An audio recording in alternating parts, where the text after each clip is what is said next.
Hey, so if you want to set notifications in HubSpot in 2026 and never miss important updates like leads, emails, or tasks, this full guide will walk you through everything step by step. First, open your browser and go to HubSpot. Log in using your HubSpot email and password. Once you're inside the dashboard, make sure you're on the main home screen. Now, look at the top right corner and click on your profile picture. From the drop-down menu, select Profile and Preferences. This is where all notification settings are managed. Next, click on the Notifications tab. Here you'll see different sections like Email Notifications, In-App Notifications, and Mobile Notifications.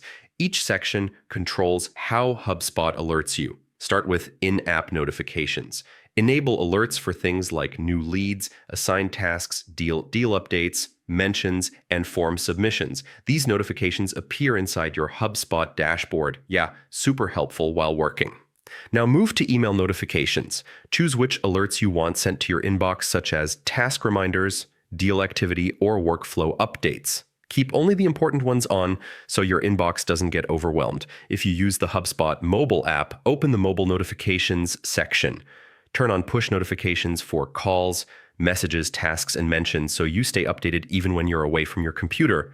You can also customize notifications by role. For example, sales reps can enable deal alerts, while marketers might focus on form or campaign notifications. After selecting your preferences, HubSpot saves changes automatically.